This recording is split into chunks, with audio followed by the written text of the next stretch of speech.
জল ব্যবহারের চেয়ে নষ্ট করে বেশি। দেখি মহারাজকে বলতে হবে।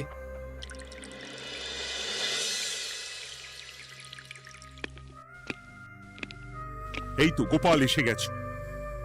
শুনেছো, রাজ্যে সকল জলাশয়ে শুধু শুনিনি, চাক্ষুষ দেখেছি, আর এর কারণ ও তার সমাধানও ভেবে এসেছি মহারাজ। তুমি কি বলতে চাইছো সেটা বলো না খোলসা করে। মহারাজ, আসন্ন দিনে জলাভাব মেটানোর একটাই উপায়, তা হলো প্রজাদের উপর কর চাপানো। মহারাজ, আমার ঠাকুরদা বলতেন, যা মেলে মূল্য বিনে তার মূল্য কে আর জানে। আমরা যেহেতু জলের মতো এত মূল্যবান সম্পদ বিনামূল্যে পাচ্ছি, তাই একে গুরুত্ব দিতে শিখিনি। সবাই মিলে দেদার জলের অপচয় করছি। আমি এই অপচয়ের বিরুদ্ধে কর বসানোর পরামর্শ দিচ্ছি মহারাজ। জলের জন্য দেবে দাম, ছুটে যাবে কাল ঘাম। হ্যাঁ, যখনই জলের জন্য কর দিতে হবে, তখনই জলের অপচয় বন্ধ হবে। এতে লাভটা কি হবে গোপাল? মানুষ কম জলে কাজ করা শিখে যাবে। ফলে আগামী দিনে যদি জল সম্পদ কমেও যায়, এই কৃষ্ণনগরের প্রজারা আগে থেকেই তার জন্য প্রস্তুত হয়ে যাবেন।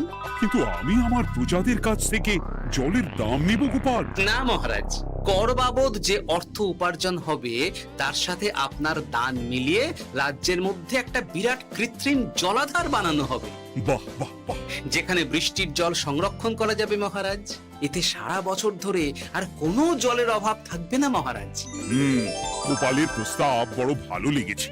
আগামী দিনে ইতিহাসে এই কর্মযজ্ঞের কথা লেখা থাকবে বলেই আমার বিশ্বাস। আর তাই আমি গোপালকে এই মুহূর্তে 50টি স্বর্ণমোহর উপহার দেব বলে ঘোষণা করছি। সাধু সাধু সাধু।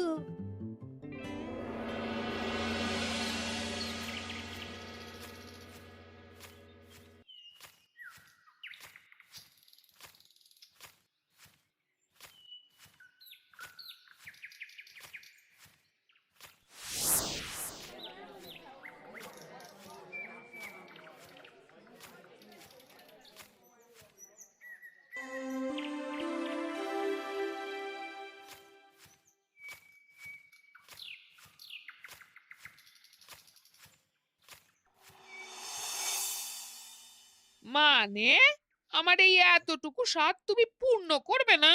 আমি কি নিজের জন্য চেয়েছি নাকি? সবই তো পাবে তোমার মেয়ে আর জামাই। হ্যাঁ, সে বুঝেছি গিন্নি, তাই বলে এতগুলো মুদ্রা আমি খরচ করতে পারবো না। পারবে না? আমি তাঁতির বাড়ি থেকে মেয়ে জামাইয়ের জন্য কয়েকটা শাড়ি আর ভালো পাঞ্জাবি কিনে একটু পাঠাবো। কিন্তু এখন আমার কাছে অত মুদ্রা নেই গিন্নি, পরে পেলে আমি ঠিক তোমার স্বাদ পূরণ করব। আবার বাজে কথা বলার জায়গা পাও না তুমি। এতক্ষণ কোথায় ছিলে গো? আমি বেলায় নদীর পাড়ে গিয়েছিলাম, তখন কমলা আমাকে বললো তোমায় নাকি দেখেছে। কি দেখেছি?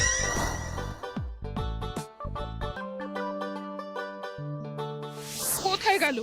এত বড় মুদ্রা থলে কি হাওয়াতে উবে গেল নাকি?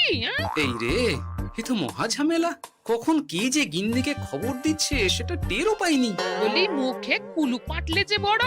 বলি রাজা মশাইয়ের কাছ থেকে যে এত রোজগার করো, সেই মুদ্রা যায় কোথায়? আহ, কানের মাথা খেও না তো। আমি কি তোমার কোনো কিছুর অভাব রেখেছি? বলো একবার। খাওয়া পড়া কোনো কিছুর তো কোনো খামতি নেই তোমার। মানছি রাখোনি, কিন্তু তাই বলে আমিও তোমার স্ত্রী, তোমার গিন্নি গো গিন্নি, তাই না? আমার তো জানার অধিকার আছে নাকি যে তোমার উপার্জনের অর্থ করি সব কোথায় যাচ্ছে? জানবে জানবে, সব জানবে। এখন কিছু খেতে দাও দেখি, পেটে ছুঁচোয় ডন বৈঠক মারছে। না, এরপর থেকে আর মহারাজের কাছে উপহার পেলে ওইভাবে খোলা হাটের মধ্যে দিয়ে আসা যাওয়া করা যাবে না।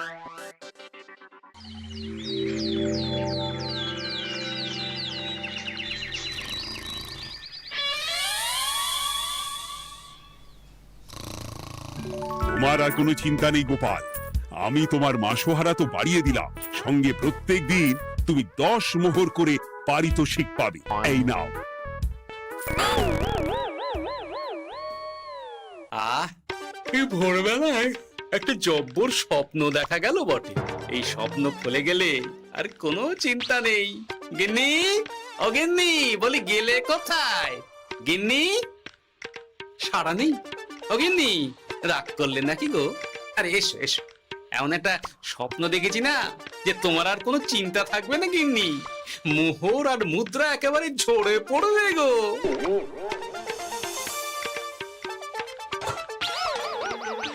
এ কি, এইসব ফলাহার সাজিয়ে রেখে গেল কোথায় গিন্নি? নিজের বাপের বাড়িতে তো যাবে না, কেউ নেই সেখানে।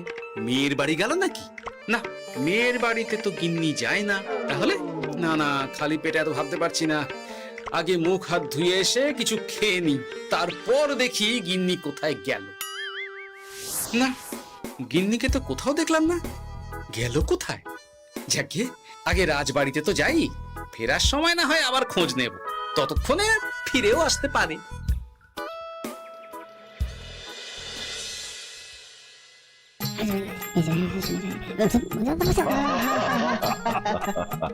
বাহ বাহ বাহ, একেই বোধহয় বলে সঙ্গগুণ। অনেকদিন এত হাসি নিয়ে। যা বলেছেন মহারাজ। হাসির চোটে পেটে ধরছে খিল। কর্তা আর গিন্নিতে দেখছি রয়েছে অনেক মেল। কি গিন্নি, তুমি এখানে কি করছো? এ কি গোপাল, তুমি রাজসভায় এলে যে বড়? তুমি নাকি রাজসভার কাজ থেকে অবসর নিতে চেয়েছো? হ্যাঁ, এই কথা কে বললো মহারাজ? এই তো উনি বললেন। বলি আমি আবার কি করব? তুমি আমায় একটা কাজ দিলে আর সেটা আমি করব না বলো? আমি তোমায় কাজ দিলাম? কি কাজ? বাবা গোপাল, তুমি কি আকাশ থেকে পড়লে নাকি?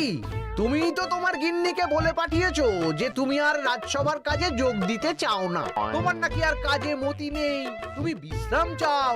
এই রে, গিন্নি দেখি ভয়ঙ্কর চাল দিয়েছে। আমার নামে রাজসভায় এসে এইসব বলেছে। তাই কথা ঠিকই গোপাল, যে তোমার অবসর গ্রহণের কথা শুনে আমি বিশেষ মনমরা হয়ে পড়েছিলাম। কিন্তু তোমার গিন্নি যেভাবে রাজসভায় হাসি মজা হুল্লোড় পরিবেশন করছে, তাতে আমার মনে হচ্ছে এ সাপে বড় হয়েছে। এই বেলা যদি গোপালকে কায়দা করে রাজসভা থেকে তাড়ানো যায়, তাহলে আমার পথ থেকে বিরাট বড় একটা কাঁটা উপড়ে ফেলা যাবে। গোপাল গিন্নি সবার মধ্যে বিলিয়েছেন হাসি, তার জন্য রাজামশাই হয়েছেন ভারী খুশি। হ্যাঁ গোপাল, তাই আমি ঠিক করেছি তোমার স্থানে আমি তোমার গিন্নিকেই বহাল করব। হ্যাঁ, তোমার সঙ্গে ঘর সংসার করে ওর বুদ্ধি বেশ খোলতাই হয়েছে, সেটা বোঝাই যাচ্ছে। এছাড়াও আমাদের অনেক পরামর্শ দিয়ে সাহায্যও করতে পারবে। তাছাড়া উনি মহিলা বলে অন্দরমহলেও যেতে পারবেন, রানীমাও খুশি হবেন বলেই তো আমার বিশ্বাস। কি গোপাল গিন্নি, তোমার এই কাজ করতে কোনো আপত্তি নেই তো? আপত্তি কেন থাকবে মহারাজ? আমি ধন্য আপনি আমায় এত বড় সম্মান দিচ্ছেন বলে। এ তুমি আমার কত বড় সর্বনাশ করলে গিন্নি। তুমি কিনা শেষে আমার চাকরিটাই খেলে। এটা গোপালের জন্য বড় ভালো হলো, তাই না? কোনো কাজ করতে হবে না, কিন্তু রোজগার আগের মতোই থাকবে। অবসর আর উপার্জন একসাথে। না হে গোপাল, তুমি আর এখানে কাঁচুমাচু মুখে দাঁড়িয়ে না থেকে নিজের বিশ্রামে ব্যাঘাত ঘটিও না। আমাকে সবার কাজ শুরু করতে দাও। যথা আজ্ঞা মহারাজ।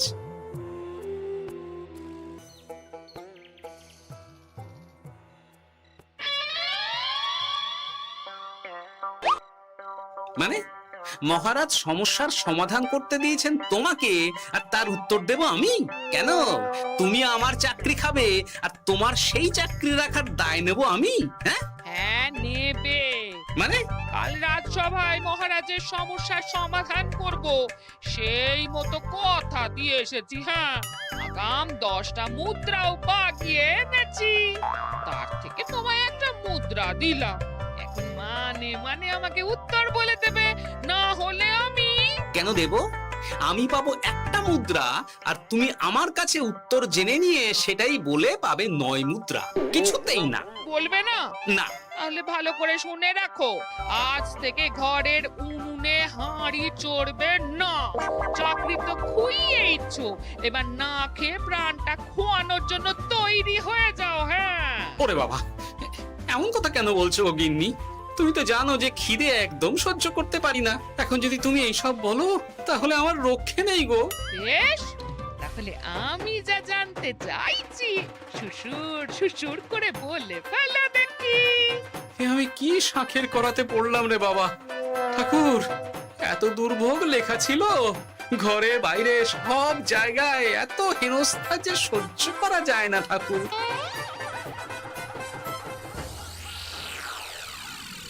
একেই তো বলে গো গিন্নি, মেঘ না চাইতেই জল।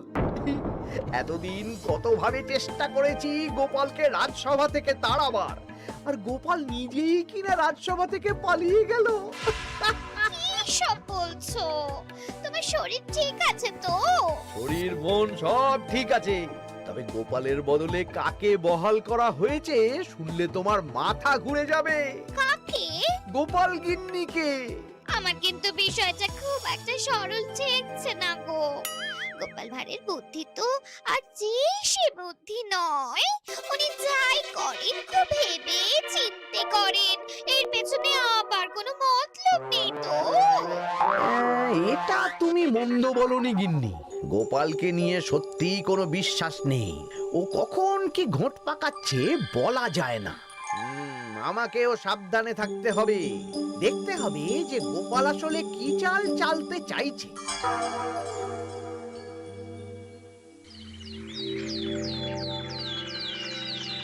হ্যাঁ গোপাল গিন্নি, এই একটাই প্রশ্ন আমায় সারা রাত ধরে জাগিয়ে রেখেছে।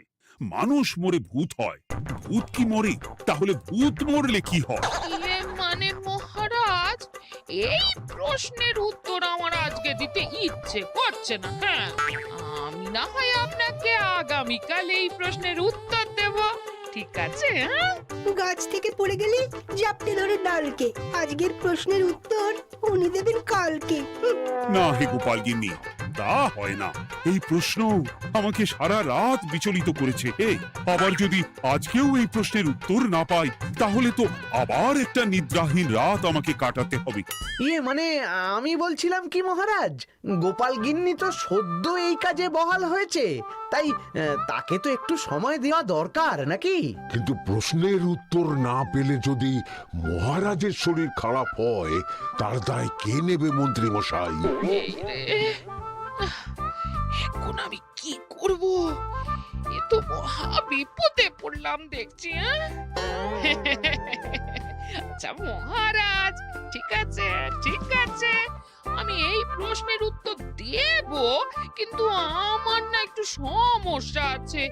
খোলা হাওয়াতে গিয়ে না দাঁড়ালে আমার ঠিক মাথা খোলে না, তাই বলছিলাম। তাই না হয় যাও, হাওয়া খেয়ে এসে মাথাটা খোলতাই করে নাও, কিন্তু এই প্রশ্নের উত্তর আমাকে আজকেই দিতে হবে। হ্যাঁ, উফ, এই যে কি সমস্যা! সারাদিন ঘরে বসে থেকে থেকে তো আমার সারা গায়ে বাদ ধরে গেল। সেই সকালবেলা আমাকে ফলাহার করিয়ে দিয়ে গিন্নি তো চলে গেছে রাজবাড়িতে চাকরি করতে। এদিকে আমার যে পেটে কিচ্ছুটি নেই, তার কি হবে? মহারাজ দোকানে গিয়ে যে ভালো মন্দ খাবো তারও উপায় নেই, তাহলেই তো কাঁড়ি কাঁড়ি খরচা। না, একবার দেখি তো উনুন ধরিয়ে অন্তত ভাতটা চাপাতে পারি কিনা, তাহলে গিন্নির ওই হাঁড়ি না চড়ার হুমকির হাত থেকে অন্তত বাঁচা যাবে।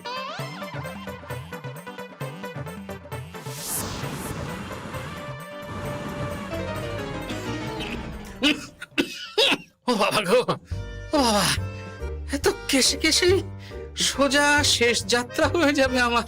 না, এর চেয়ে না খেয়ে মরাও ঢের ভালো। দেখি তুমি বাড়িতে কেন? এত হাঁপাচ্ছ কেন? ষাঁড়ে তাড়া করেছে নাকি? আরে না গো, মানুষ মরে ভূত হয়, ভূত কি মরে? তাহলে ভূত মরলে কি হয়? খোলা হাওয়াতে গিয়ে না দাঁড়ালে আমার ঠিক মাথা খোলে না। ও, এই হলো ব্যাপার। বেশ, এর উত্তর তোমায় আমি বলে দিচ্ছি। ভূত মরে প্রথমে এক ঝুড়ি অন্ধকার হয়, সেই অন্ধকার হাওয়াতে উড়ে বেড়ায়। এক সময় সেই অন্ধকার পাতলা হতে হতে কুয়াশার মতো হয়ে যায়। ব্যাস, মিটে গেল। ব্যাস, মিটে গেল। যদি রাজা মশাই এই কথা বিশ্বাস না করেন, তুমি হলপ করে বলবে আপনি যখন মরবেন একদম মিলিয়ে নেবেন মহারাজ, এর চেয়ে এক পা এদিক ওদিক হয় না যেন। হ্যাঁ, এই না হলে তুমি গোপাল ভাঁড়। বুঝেছো তাহলে? এই তুমি চিন্তা করো না, রাজবাড়ি থেকে ফেরার সময় আমি তোমার জন্য অনেক অনেক বাজার করে আনবো, ঠিক আছে? এই আমি যাই। এ তো ভারী মজা হলো। মহারাজ তক্ষুনি প্রশ্নের উত্তর চাইলে গিন্নি এইভাবে সেই রাজবাড়ি থেকে দুধ দাঁড়িয়ে ছুটে আসছে উত্তর জানতে।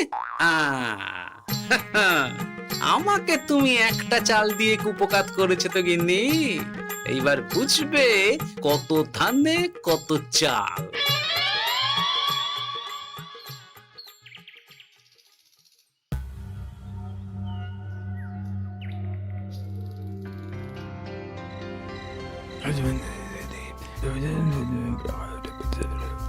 বুঝেছিস তো তোর কাজটা? খুব বুঝেছি গোপাল দাদা। নেই, এবার লেগে পড় দেখি।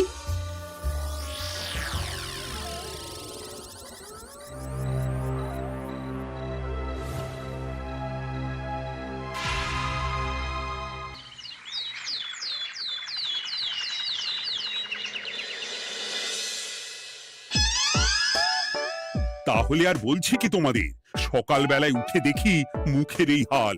এই কাণ্ড কি করে হলো মহারাজ? আহ, তার আমি কি জানি। আমি সকালে উঠে আয়নায় নিজেকে এই অবস্থায় দেখে খুব চিন্তায় রয়েছি। গোপাল গিন্নি, আগে মহারাজ, গোপাল থাকলে যে কাজ করতো সেটা তো তোমাকেই করতে হবে, বলতে হবে এর সমাধান কি। হ্যাঁ মানে আমি হ্যাঁ হ্যাঁ, আমার মনে আছে। তোমার তো আবার হাওয়া না খেলে চলে না। যাও যাও, তাড়াতাড়ি হাওয়া খেয়ে এর উত্তর নিয়ে এসো।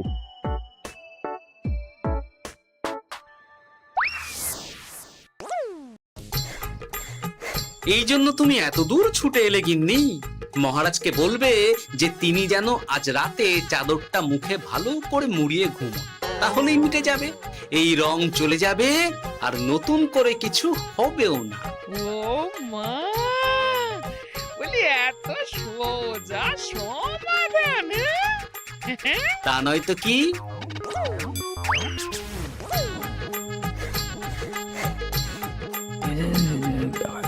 কাল সারা রাত আকাশে একবার দেখলাম চাঁদ উঠেছে, আর একবার দেখলাম ঘোর অমাবস্যা। এর কারণ কি? একই রাতে দুই তিথি হয় কি করে? মানে আর একটা সমস্যা। হ্যাঁ, এটা আগে বললেই তো হতো মহারাজ।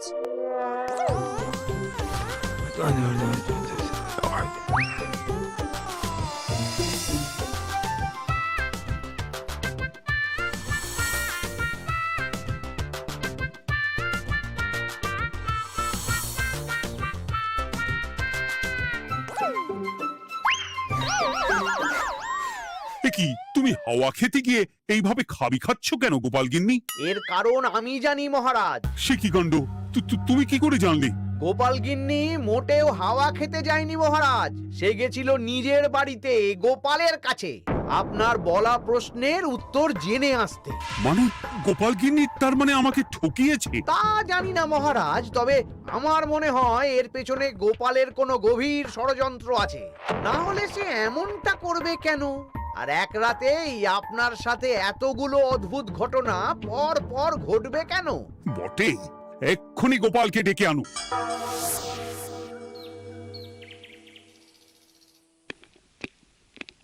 না মহারাজ, আমি সত্যি অবসর চেয়েছিলাম, আর তাই আমার গিন্নি আপনার কাছে এসে বলেছিল। ওর কোনো দোষ নেই মহারাজ। না মহারাজ, আমি মিথ্যে কথা বলেছি। হ্যাঁ, উনি আপনার কাছ থেকে পাওয়া সোনার মোহর নিয়ে বাড়ি যান না, তাই আমি ওকে শায়েস্তা করতেই এই ফন্দি করেছিলাম।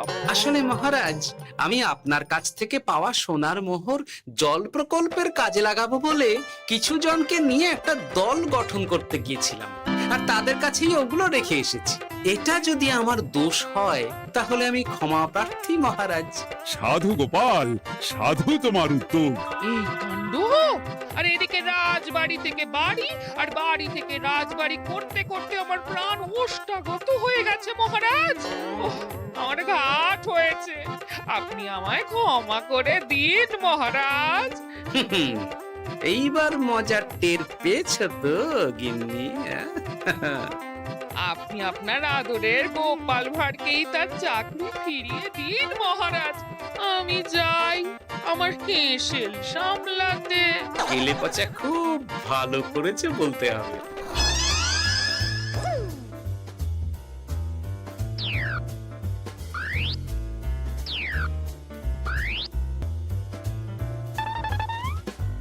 তবে মহারাজ, অমাবস্যা পূর্ণিমা সব আমার বুদ্ধিতেই কেলেপচা করেছিল। আপনার ওই মুখের রং, ওটি একটি বিশেষ রং যার আয়ু একদিন, তাই ওটা এমনিই মিলিয়ে গেছে। হ্যাঁ, সেই বরং ভালো। তুমি তোমার গিন্নিকে নিস্তার দাও গোপাল। তাছাড়া আমিও আমার গোপালকে ছেড়ে আর থাকতে পারছি না। যথা আজ্ঞা মহারাজ। আমারও যে আর এই অবসর ভালো লাগছে না মহারাজ। গোপাল ছাড়া রাজসভা যে লাগে ফাঁকা ফাঁকা, তাই তো আবার চাকরিতে তাকে বহাল রাখা।